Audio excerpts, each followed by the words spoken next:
Aquí comienza Paralímpicos, el podcast del Comité Paralímpico Español, con David Blay. ¿Qué tal, amigos, amigas? Bienvenidos y bienvenidas a este podcast oficial del Comité Paralímpico Español con el que pretendemos cerrar un año 2024 maravilloso, el que nos ha llevado a vivir de nuevo unos Juegos Paralímpicos, a superar el número de medallas conseguidas en Tokio 2021, a conocer a nuevos y nuevas atletas que seguramente van a marcar el futuro del deporte con discapacidad en España y posiblemente en el mundo, y a encontrarnos con muchísimas situaciones que, por un motivo o por otro, ha valido la pena vivir. Es tiempo de hacer balance, pero también de mirar hacia el futuro, de haber disfrutado de las fiestas y de pensar qué es lo que todavía queda por delante, y de darnos cuenta también que los atletas y las atletas en algún momento necesitan descanso, necesitan relajación, necesitan parar,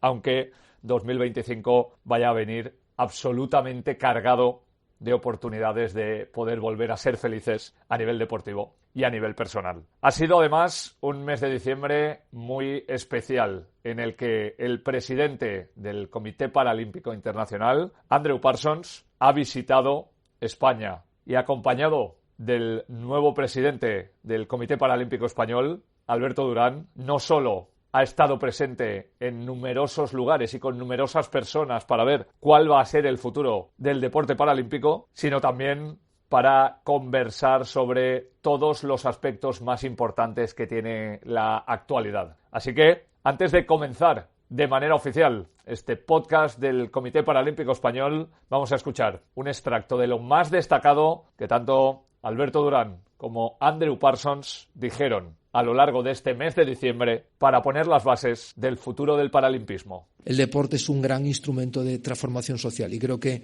en España esto lo tenemos como evidente, pero escucharlo de la voz del Papa del deporte paralímpico mundial, ¿no? Pues me parece que es importante, ¿no? El instrumento, el deporte también como instrumento, ¿no?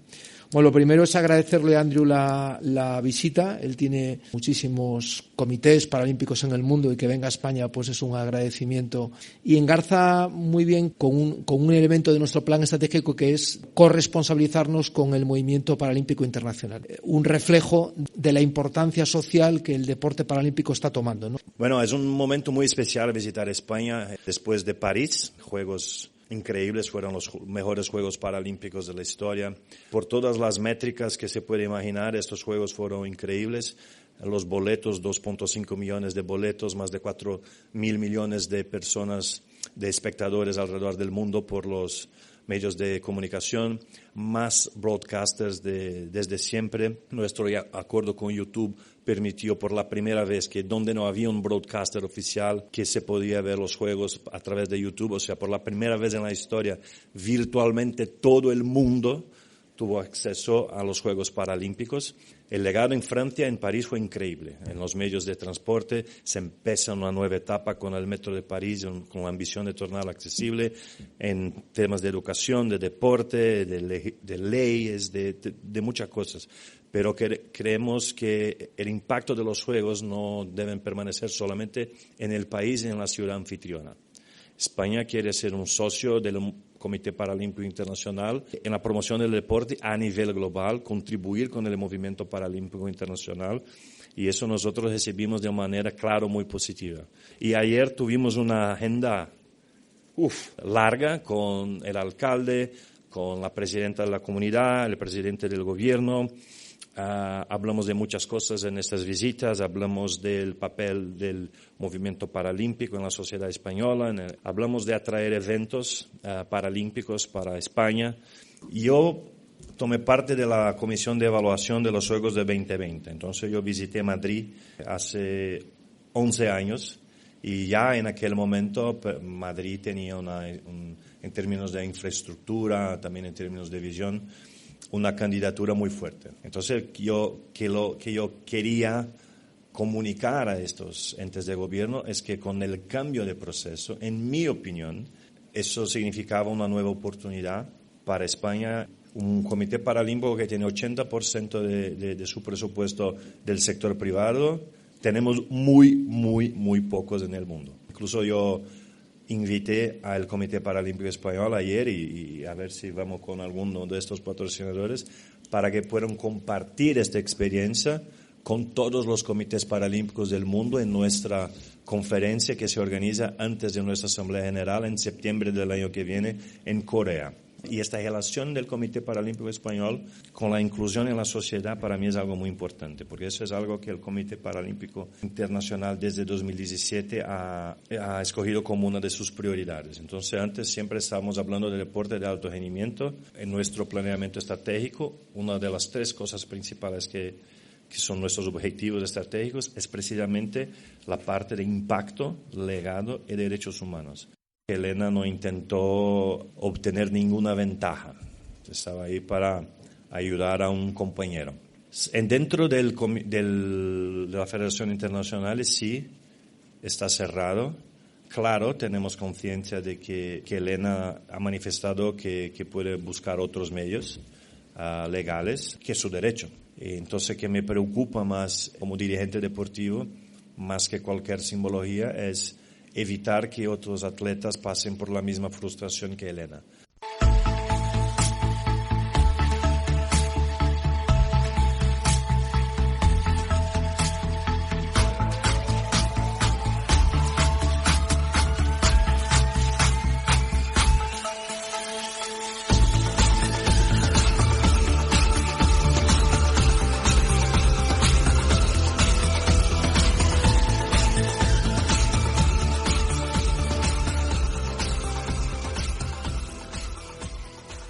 Y si hablábamos antes del futuro del deporte para personas con discapacidad, sin duda alguna hay que irnos a los nuevos movimientos, a los nuevos deportes, a las nuevas iniciativas que están poniéndose en marcha para que poco a poco haya una nueva integración y todo vaya cambiando. Por eso le hemos pedido a Israel Iñiguez que en su reportaje de este mes nos hable y nos cuente la experiencia de las felinas, el primer equipo de rugby en silla de ruedas que ha disputado un campeonato del mundo. Hola, ¿qué tal, David? Muy buenas. Así es, recientemente vivimos un momento histórico en el deporte paralímpico español. Por primera vez, un equipo de nuestro país participaba en la Copa del Mundo de Rugby en silla. Se trata del Felina Squad Rugby, un proyecto que cuenta con el respaldo y el impulso de Activate Sports, una asociación presidida por la deportista paralímpica Ruth Aguilar. Ella misma nos explica cómo surge esta idea tan interesante.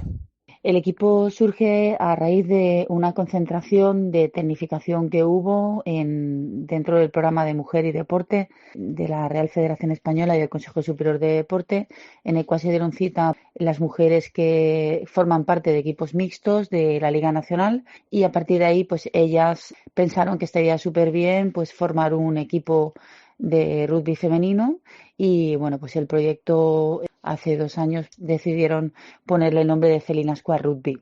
El rugby en silla de ruedas es un deporte que está incluido dentro del programa oficial de los Juegos Paralímpicos y en el que pueden participar hombres y mujeres conjuntamente. Los jugadores tienen algún grado de discapacidad en las 4 extremidades. Por lo que respecta a la disciplina femenina, aún no está reconocida como deporte paralímpico y no tiene aún competiciones oficiales internacionales. Ahora bien, sí hay una serie de competiciones oficiosas como la Copa del Mundo a la que hacíamos referencia y a la que acudió el Felina Squad Rugby. Un total de 8 jugadoras se dieron cita en París del 4 al 7 del pasado mes de diciembre. Los nombres de las jugadoras que pasarán a la historia de nuestro deporte son Cristina García, Lidia Ramos, Marinés Cortázar, Mamen Movellán, Marta Llauradó, Cristina Reyes, Rebeca León y Yuli Quiceno. La edición 2024 de esta competición, que ha cumplido su 4ª edición, reunió a un total de 8 equipos, algunos de ellos selecciones nacionales y otros clubes o combinados procedentes de Gran Bretaña, Irlanda, Francia, Estados Unidos o Brasil, entre otros. Ruth Aguilar nos resume así la experiencia vivida por el equipo español. Bueno, desde los inicios el equipo, las chicas ya tenían puesto el ojo en esta competición. Esta fue su 3ª edición, fue maravilloso. Yo tuve el honor de acompañarlas y como colaboradora desde nuestra asociación Activate Sports, y bueno, quedaron quintas, ganando los 2 últimos partidos tanto a Irlanda como a Estados Unidos, y eso fue un hito para dar más impulso a este equipo de mujeres que han dado un rugido muy fuerte en la sociedad española y a nivel internacional. ¿Y ahora qué? Esa es la pregunta que mucha gente se hace. ¿Cuál es el camino a seguir por este equipo con vistas a que este deporte experimente un gran crecimiento y, por qué no, algún día estar representados en unos Juegos Paralímpicos? Aguilar lo cuenta así. Pues las expectativas de futuro es poder organizar aquí en Valencia una Copa Internacional. Fuimos a París a la Copa del Mundo para conocer en primera persona cómo se organizaba un evento de estas características. Llevamos muchos años organizando eventos desde Activate Sports. En el futuro el foco es seguir dando impulso a este proyecto que es de ellas y organizar una Copa Internacional en Valencia y seguir mostrando este deporte y conseguir abrir puertas para que el rugby femenino pues tenga toda la presencia que merece. De momento se ha puesto la primera piedra de este interesante proyecto y ahora solo queda seguir trabajando en él. Desde el Comité Paralímpico Español solamente desearles toda la suerte del mundo y, por supuesto, brindarles toda nuestra ayuda y nuestro apoyo.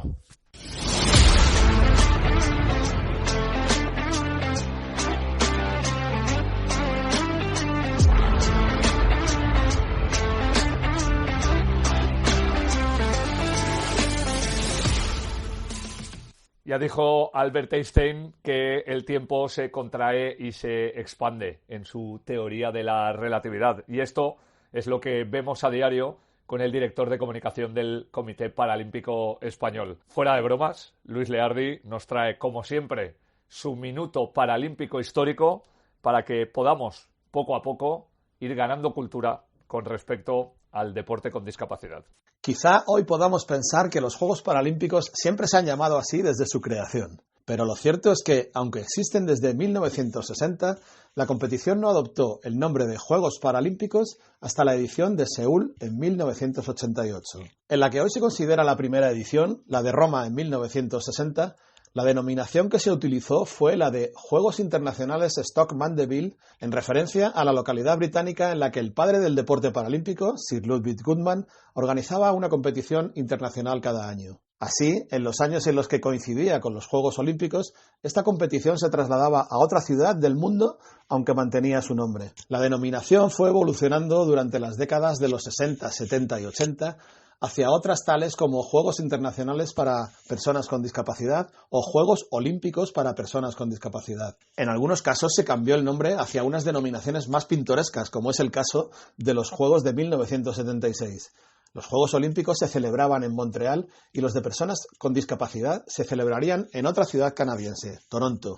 Así pues, no tuvieron ningún reparo en llamarle las Toronto Olimpiadas. En los años previos a Seúl 1988, las gestiones de aproximación entre el mundo olímpico y el paralímpico, impulsadas por el presidente del COI, Juan Antonio Samaranch, dieron como resultado que por primera vez se celebraran los Juegos Olímpicos y Paralímpicos en las mismas instalaciones deportivas y que por primera vez también se acuñara el término Paralympic Games. En el cuatrienio que va de 1988 a 1992, se produjo una intensa negociación en la que el Comité Olímpico Internacional, como medida de protección de su marca comercial, se mostró muy firme para no permitir que en el nombre oficial de los Juegos de Barcelona se incluyera la letra O. A cambio de permitir el desarrollo del deporte de personas con discapacidad bajo el paraguas del COI, se obligó a que el nombre oficial fuera Juegos Paralímpicos en lugar de Juegos Paraolímpicos. Desde ese momento se consolidó definitivamente el nombre oficial tanto en español como en inglés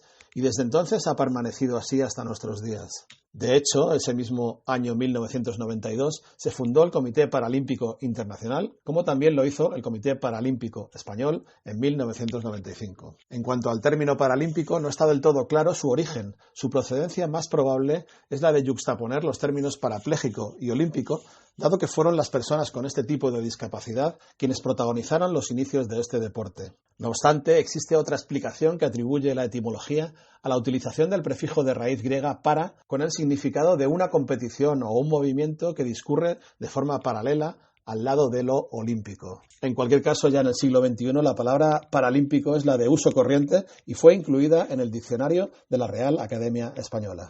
Hablamos siempre de deporte paralímpico y lo asociamos, sobre todo, por ejemplo, a las modalidades que vienen del atletismo o de la natación, pero si hay un deporte universal es el fútbol. Y como sabéis, le hemos pedido durante todo este año a Álvaro Gavilán que nos vaya instruyendo en las normas y las reglas de los deportes adaptados a las personas con discapacidad. Así que para cerrar el año, y sin que sirva de precedente, vamos a hablar de un balón y 2 porterías. Hola David, ¿cómo estás? Yo encantado de saludarte en el último podcast de este tan bonito 2024.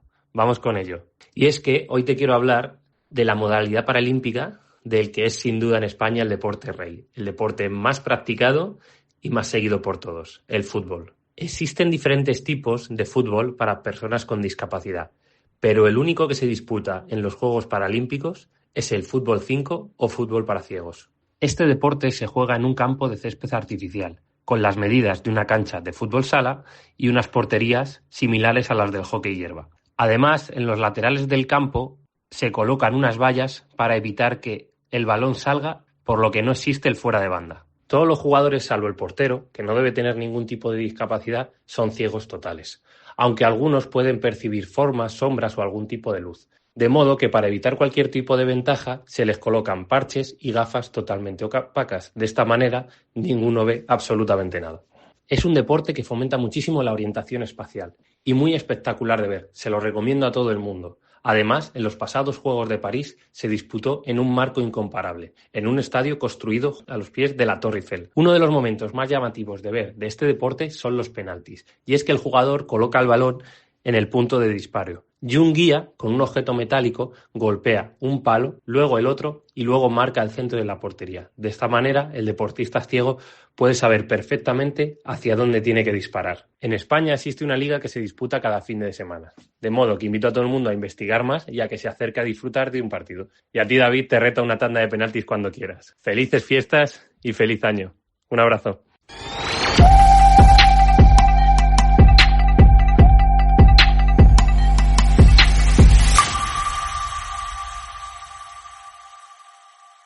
Hemos contado habitualmente que encontrar promesas en el deporte paralímpico muchas veces no es sencillo e incluso gente que tiene una altísima capacidad de competición o simplemente que está en un crecimiento deportivo grande, en ocasiones pasa desapercibido en el radar hasta que de repente alguien lo capta y empieza a subir escalones mucho más rápidamente de lo que podríamos prever. Ocurre, por ejemplo, en el equipo de promesas Cofidis de ciclismo, donde el hijo de la persona con quien vamos a hablar hoy, que prácticamente lleva apenas 2 años con el foco encima de él haciendo ciclismo al alto nivel, aunque desde muy pequeñito sí que ha ido evolucionando y de qué manera. De repente en 2022 empezó a trascender y ya con apenas 16 años se está convirtiendo en una de las personas de referencia de su edad dentro de lo que tiene que ser el futuro del ciclismo en el deporte paralímpico. Os hablamos de Nacho Rodrigo y queremos hablar con su padre porque además él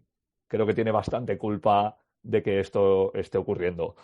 Julio Rodrigo, ¿cómo estás? Muy buenas. Hola, muy buenas. Mira, yo creo que hay mucha gente que quizá no conoce todavía el caso de Nacho y simplemente por ponerles en antecedentes, Nacho tiene una alta discapacidad visual, pero eso no ha impedido que desde pequeño tú en las carreteras de la Comunidad Valenciana le hayas enganchado y le hayas dicho que primero los fines de semana madrugara y segundo que se fuera contigo en la bici. ¿Nos puedes contar un poco, antes de lo que es la parte deportiva, de dónde viene la discapacidad visual de Nacho y cómo la afrontasteis también, ¿no?, cuando tuvisteis conciencia de ella? El problema de Nacho es de nacimiento. A los 3 meses en una revisión pues nos detectaron que algo tenía en la vista y ahí empezaron ya las pruebas y empezar a saber cosas, aunque hemos tardado bastante, pero bueno, Nacho pues tiene bastante problemas, tiene un 10% de visión porque tiene estrabismo, nistagmus, principio culeocutáneo, la mácula no la tiene desarrollada, un pack de problemas que le provocan de nacimiento que solo tenga un 10% de visión. visión. ¿Y cómo afrontan unos padres empezar la vida así y tener, pues a lo mejor, aunque cuando uno es padre primerizo nunca sabe lo que pasa, pero precisamente en estas circunstancias, ¿cómo afrontas lo que tenías previsto para poder criar a tu hijo? Pues primero te quedas en shock porque, a ver, el primer hijo que a los 3 meses te digan que lo primero que nos dijeron que estaba ciego. Lo que pasa es que luego nos dijeron a las pocas semanas que no estaba ciego, que tendría una visión reducida, pero que no nos podían asegurar nada. Además, cuando empezaron a hacerle pruebas, también le detectaron un gen alterado que no estaba catalogado, por lo cual no se sabía exactamente de dónde venía todos los problemas que tenía de visión. Y si es más, tampoco nos podían asegurar si teníamos otro hijo que pudiera salir con los mismos problemas. Así que en shock, pero afrontando el problema. ¿Cuándo empiezas tú a vislumbrar que a lo mejor tu pasión por el ciclismo en un momento determinado puede hacer que Nacho se sienta de otra manera? Obviamente tiene que pasar unos años, ¿no? En el crecimiento de un niño de estas características. No, nada, desde el principio, o sea, en las primeras edades en las que se puede montar al niño en una bici, no puede hacer una vida normal, pero sí que se vale para muchísimas cosas por sí mismo. Entonces, Nacho de siempre ha tenido las bicicletas de equilibrio, luego bicicleta con ruedines, se las quitamos y de siempre ha estado sobre ruedas, siempre. Una Porque de las preguntas habituales que hacemos, Julio, es, como padre, ¿sientes miedo siempre, independientemente de las características que tenga tu hijo o hija? Como padre que tiene que enseñar a ir en bicicleta a un niño que solamente tiene un 10% de visión, aparte de que no sé si hubo una conversación entre el matrimonio para ver en qué momento había que hacer esto y de qué manera, ¿recuerdas aquellos primeros instantes? A ver, si es que no ha habido ni conversación ni nada, porque como se ha tratado bastante normal su problema de visión y hemos intentado que haga todo lo que tiene que hacer un niño, al final sale si puede o no puede hacerlo, pero siempre ha sido intentarlo. O sea, igual que la primera vez que subió una bicicleta de equilibrio, podía pues para adelante. Y de siempre ha estado relacionado Nacho con el ciclismo, de siempre. Ha ido poco a poco a más, él se pone sus límites, nosotros a su lado, detrás, intentando controlar que no haga nada que creemos que no debe de hacer y ya está, pero es que ha sido muy, muy normalizado desde el principio. Creo que queda patente de manera evidente que todo esto viene por ti y por esa pasión por el ciclismo. ¿Nos cuentas cuál es la conexión y cómo en un momento determinado decides que todo eso seguramente va a hacer que la vida de tu hijo sea mejor? Yo de siempre me ha gustado el ciclismo y hemos estado en el mundo del ciclismo, aunque tuvo un parón de años, pero bueno, cuando nació él, pues seguía con la bici y empezamos poco a poco. O sea, él era salir en bici por hacer deporte, por estar al aire libre y nada más. Lo que pasa es que cuando, bueno, detrás vino el pequeño, también lo mismo, igual que la bici, los dos les gustan la bici, y llegó el momento de que se le planteó el si querían competir. Empezaron con BTT, montaña. O sea, es como dice la directora, la primera directora de escuelas que tuvo Nacho, dice, no sé a qué padre loco se le ocurre coger a un niño con problemas de visión y meterlo en una BTT en montaña. Nacho va superando obstáculos y si él podía, pues para adelante y le gustaba. Hay que recordar que practicando ciclismo en la modalidad paralímpica como tal, Nacho lleva solo desde 2022, cuando tenía 14 años, ahora tiene 16, y que hubo una trayectoria previa. Pero de repente hay un momento en el que no sé si alguien concreto os capta o vosotros entráis dentro de algún programa, pero Nacho no solo ingresa, sino que en 2 años da un salto tan grande que se ha convertido en una de las referencias de ese equipo de ciclismo de promesas paralímpicas Cofidis. Nacho entró, si no recuerdo más, en el proyecto después del COVID. Lo que pasa es que primero, los 2 primeros años, pues estaba ahí porque era muy pequeño.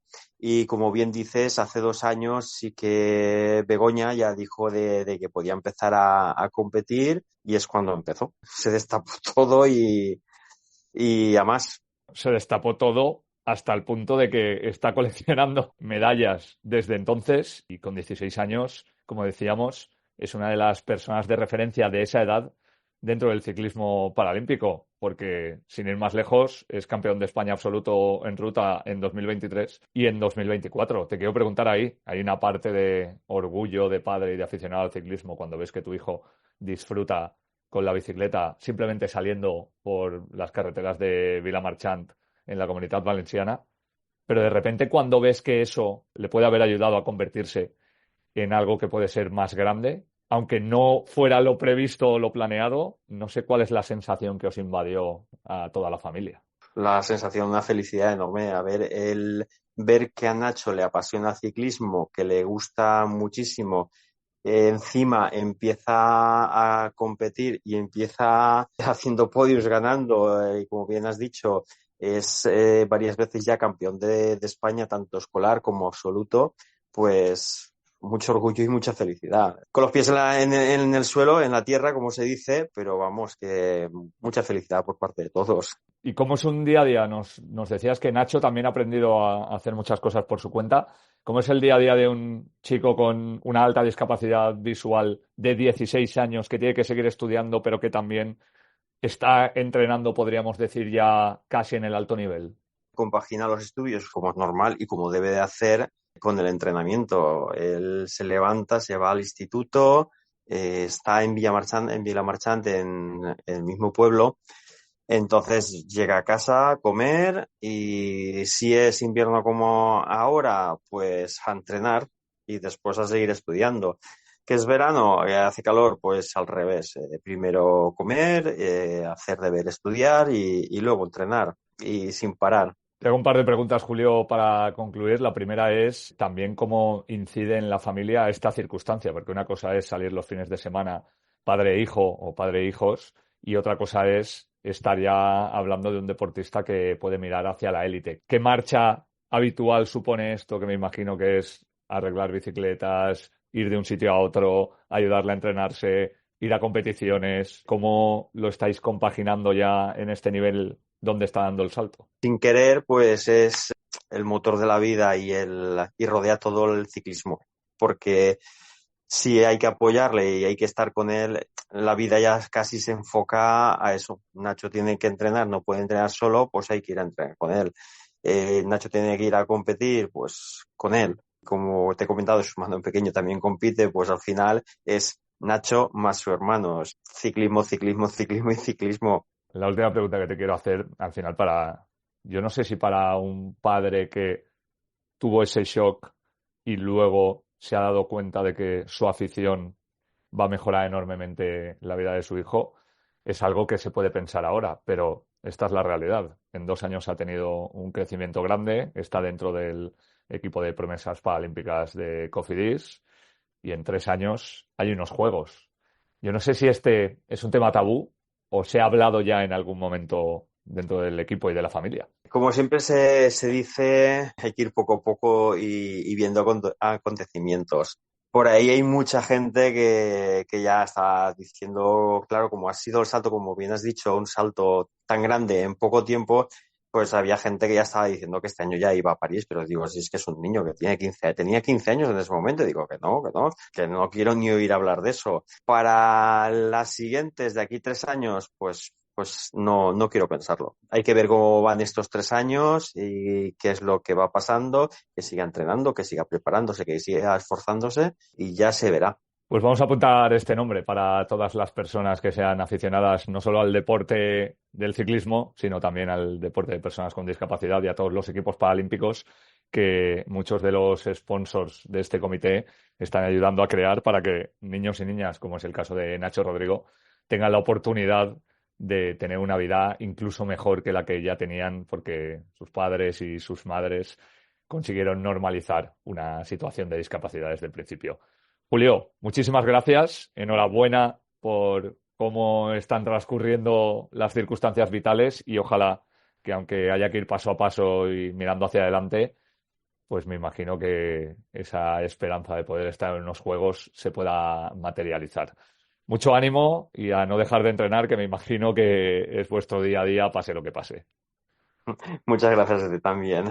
Y antes de cerrar esta nueva edición del podcast del Comité Paralímpico Español en 2024, no hace falta que os diga que hemos entrado en invierno y que dentro de los consejos médicos de salud mental, de preparación física y en este caso fisioterápicos, queremos despedirnos con las palabras de Marc Larí, fisioterapeuta del equipo de promesas paralímpicas de invierno del Comité Paralímpico Español, que nos habla de cómo poder entrenarse de manera adecuada en estas fechas para evitar tener que ir más de la cuenta a su consulta en Barcelona.